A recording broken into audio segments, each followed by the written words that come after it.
Hello, good day ladies and gentlemen. This is GSB 1201 or 2201 as the case may be.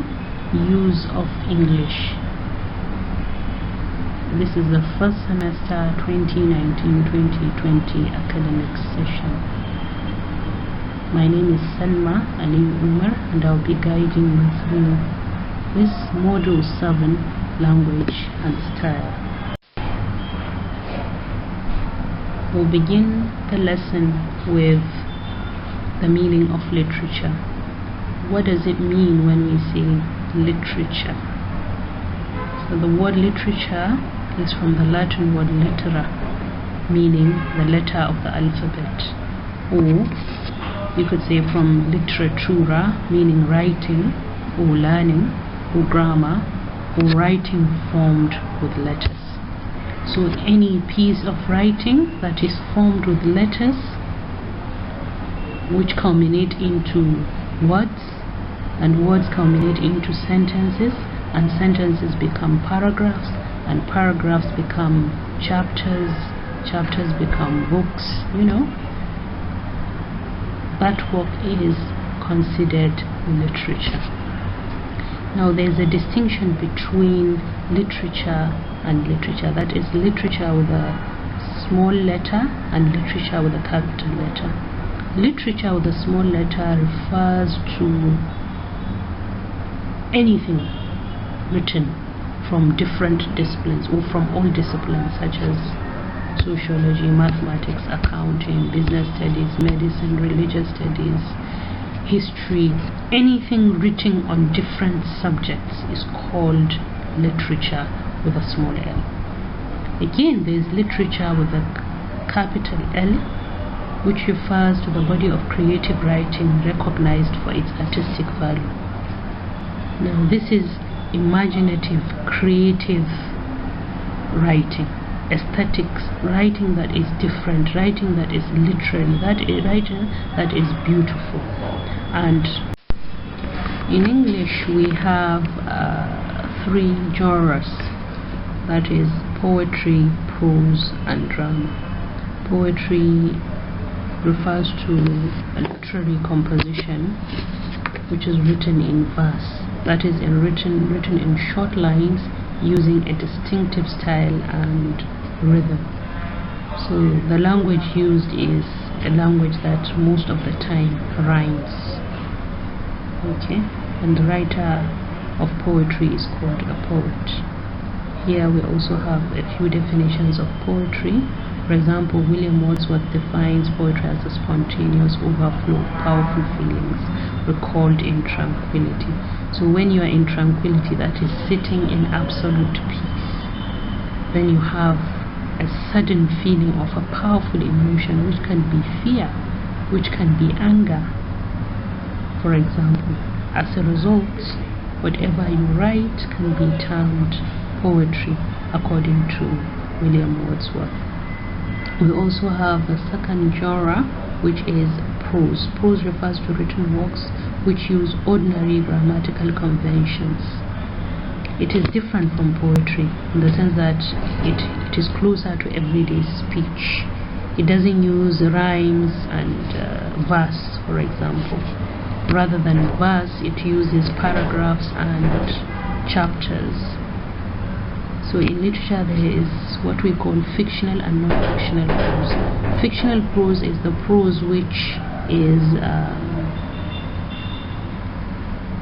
not real. A story, for example, in a novel which is not real, it is just make-believe, it's made up by the author. But non-fictional prose refers to the prose which is real. It comes from real life, like for example the example biography. When you write a biography, you are writing someone else's life story. That someone is someone who has lived his life and existed. So what you are writing is real, is non-fictional. Again, we have the genre drama. Drama is a genre of literature which portrays fictional and non-fictional events through performance of written dialogue. Okay, so you have a story which is written in form of dialogue, that is conversation. between different characters, and it is presented or performed in the form of a play. Play is another name for drama, and the writer of the play is a playwright. Language and style in literature.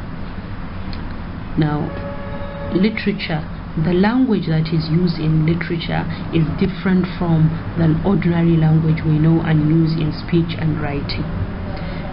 Ordinary language is the language, for example, we use in speech and writing, regular speech and writing, everyday speech and writing, like writing a letter, like answering your exam questions, like talking to your friends.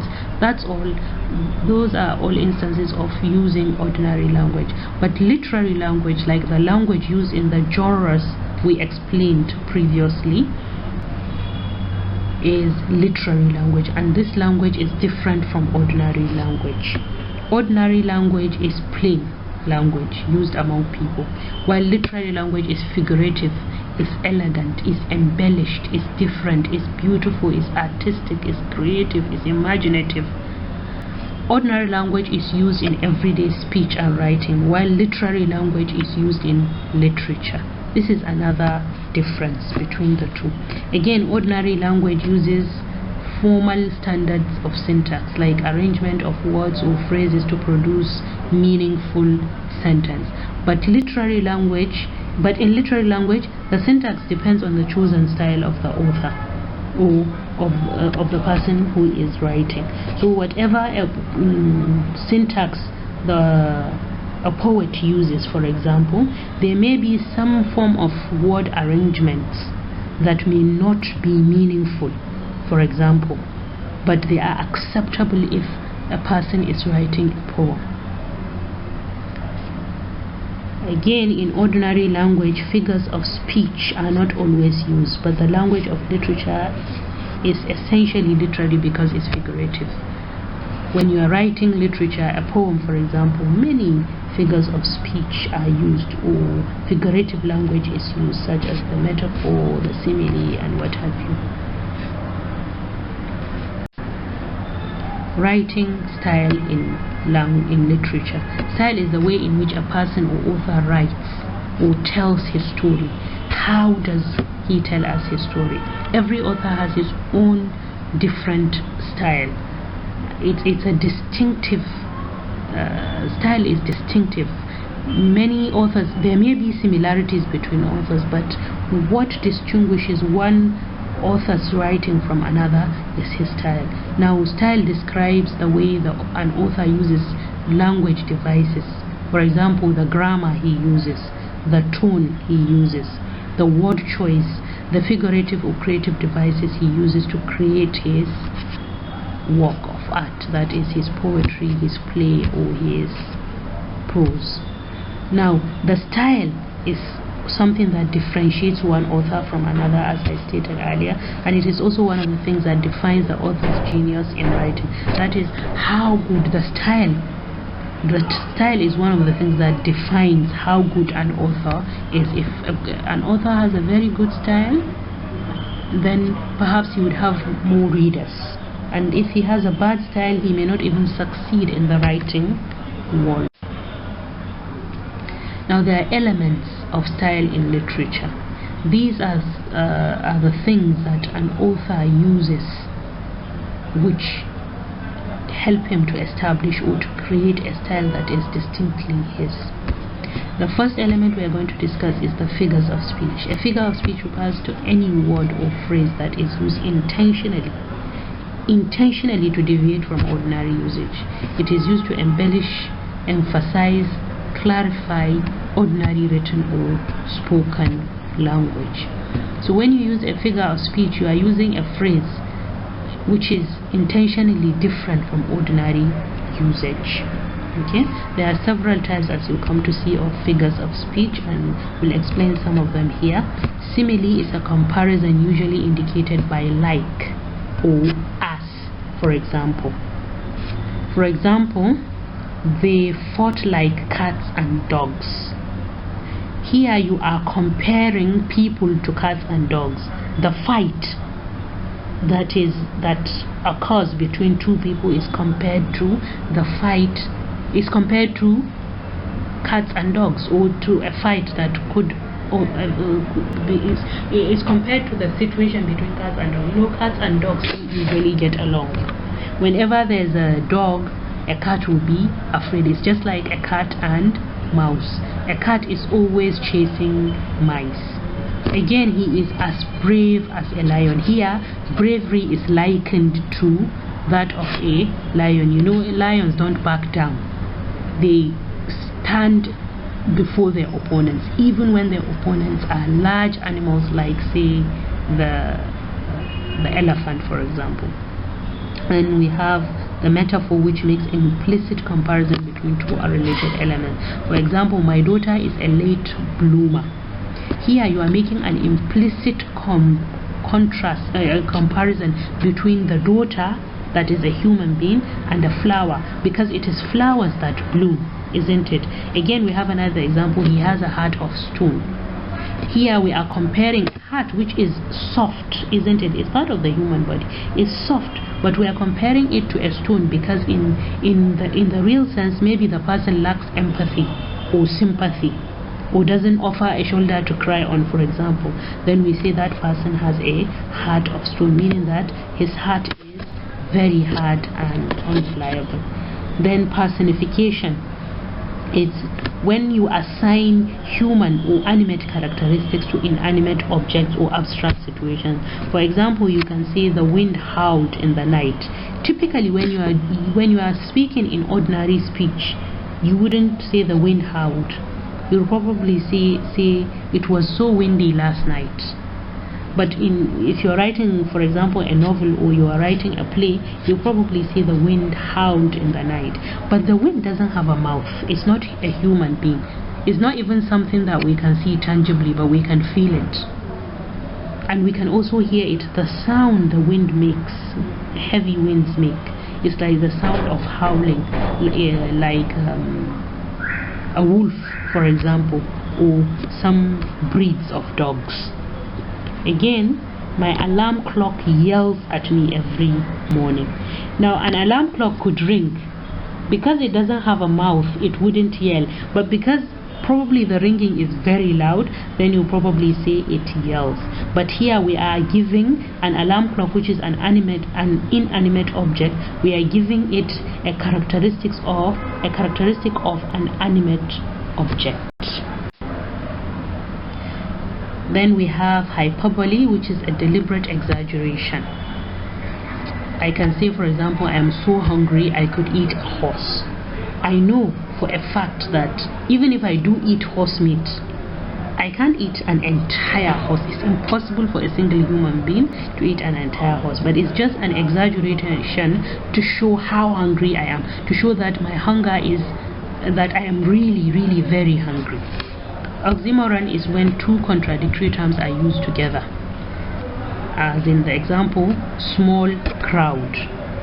There was a small crowd outside the dean's office, meaning that the crowd is not very large. Maybe it's a group of 5-10 people, but if it's a large crowd, maybe it's a group of maybe 100 or 200 people standing outside. Okay, so but the terms are contradictory, small and crowd. Small signifies something large, crowd signifies something large, but small, it's obviously small. But we are bringing them together, which is an oxymoron, but we are emphasizing here. And then we have alliteration, which refers to a repetition of the beginning sounds from neighboring words. Money, matter. You can see the repetition of the sound m in money, and then it is repeated in matter. Power, play, the repetition of the sound p. Baby, bump, the repetition of the sound b. Then we have onomatopoeia, which refers to a sound which resembles what it is describing. For example, splash of water, tinkling of bells. For example, tinkle, tinkle, tinkle, tinkle. That's how gilling, gilling, gilling. That's the sound of the bells, and it is a sort of tinkling. and when you throw water out, it will probably make a splashing sound. Again, we have irony, which shows a sharp contrast between what is written and what is real, or what is spoken, what is written or spoken, and what is real.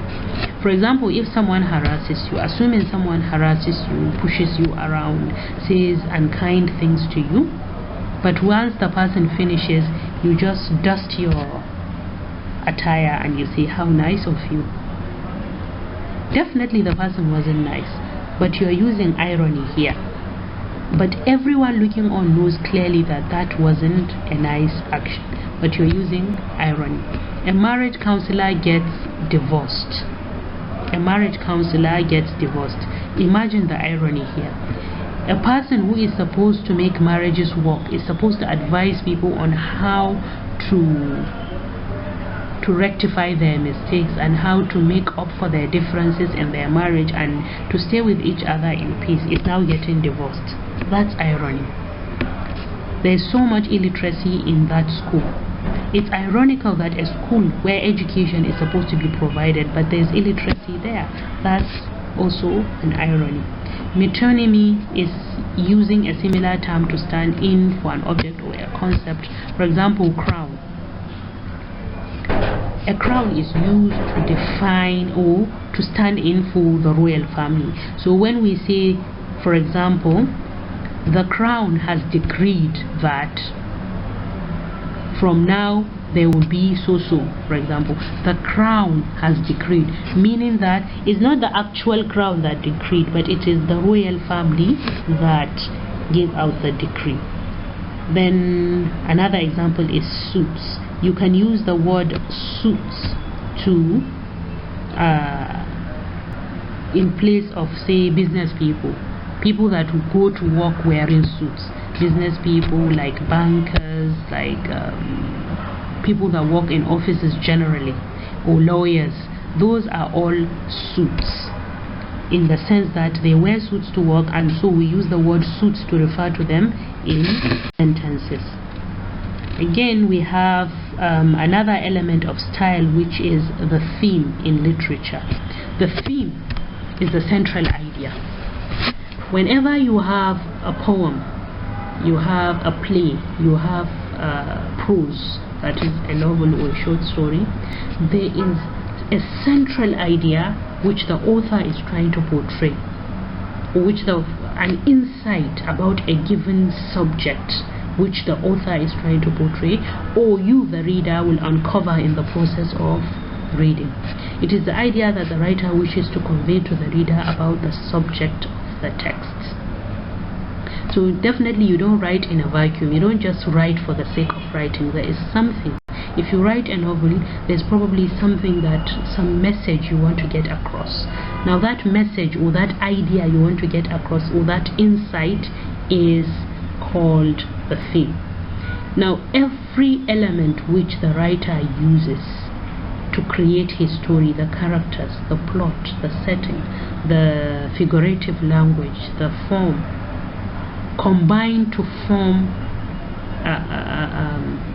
combine really to help the author to pass across the message. To pass across the message he is trying to pass across in the process of writing. Again, we have another element of style, which is suspense. Some writers want to keep you reading up to the end of their texts, so they keep you suspended. They don't tell you actually what happens. They keep you in a constant state of anxiety and apprehension, because you are uncertain what will happen next. Will the character get killed? Will the character get hurt? For example, somebody is hiding something away from another character. Will that character uncover what is being hidden from him? That's suspense. So suspense is built in literature, it's built into writing, and it's part of the style of a writer. Okay, suspense could be created using the element of using facts or atmosphere, mood, action. These are all elements of the story which can be utilized to create suspense. For example, the atmosphere. If it's a written story, the author can tell you it is dark, for example, and there is absolute silence.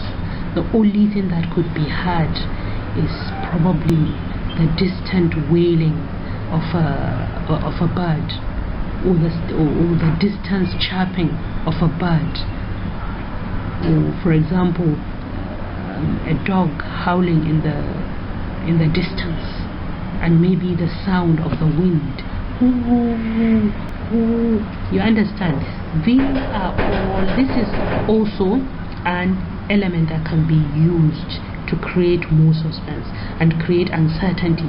What will happen? And it will lead the reader to continue to read so that he or she can find out what happens next. Then there is also another element of style, which is the setting. Setting in literature refers to the location and time, that is when the story happened and where it happened. It is usually in the beginning of the text that we are told, okay, the story happened in a so-so place. For example, in the African context, if you look at Chinua Achebe's Things Fall Apart, for example, that's an example that readily comes to mind, and some of us have read it. Chinua Achebe's Things Fall Apart opens, right from the opening, we are told that this is the village of Umofia. And of course, further on in the text, we are told that Umofia is situated in Igbo land. Okay, so even if Umofia in real life doesn't exist, but is situated in a real life environment, which is the Igbo land. Okay, so in text, in certain literary texts, the story, the setting of the story, that is where the story is set, may be fictional or non-fictional. Some stories are set in real life locations. In some stories the author just creates the locations. The locations are not real, they don't exist in real life. Okay, so the place in a story may include the physical environment. It can also include the weather. Maybe it's rainy, maybe it's the Harmattan season, maybe whatever the season it is. The social and cultural surroundings also matter. They are all important elements in the story. Now, the time covers the time, maybe the time in a character's life, maybe the character when he was young, middle age, or when he was old, or when he's old, or even a combination of all of them. Then of course the time of year and the time period, maybe it's in the present, the past, or even in the future. Plot. Finally, plot is an important element in the telling of a story, especially a story. A plot refers to the sequence of events that collectively make a story, whether the story is narrated, dramatized, or sung. Now, there are interrelated actions or events that happen in a story. A character A and character B meet and discuss social issues, or an action happens between them. Character C and E meet, different actions culminate or come together, or different actions or events come together to form the entire story. Now, the plot is the sequence in which these actions, is the way in which these actions, the organization of the way in which these actions happen. Normally it follows a cause and effect principle, meaning that, for example, character A kills character B, okay, or let's say character B is arrested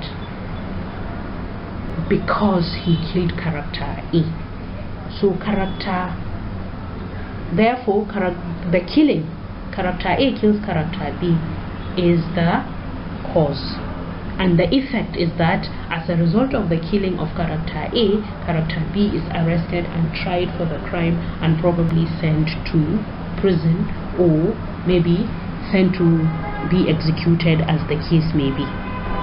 So plot is also just like the other elements, it's also an important element of style in writing.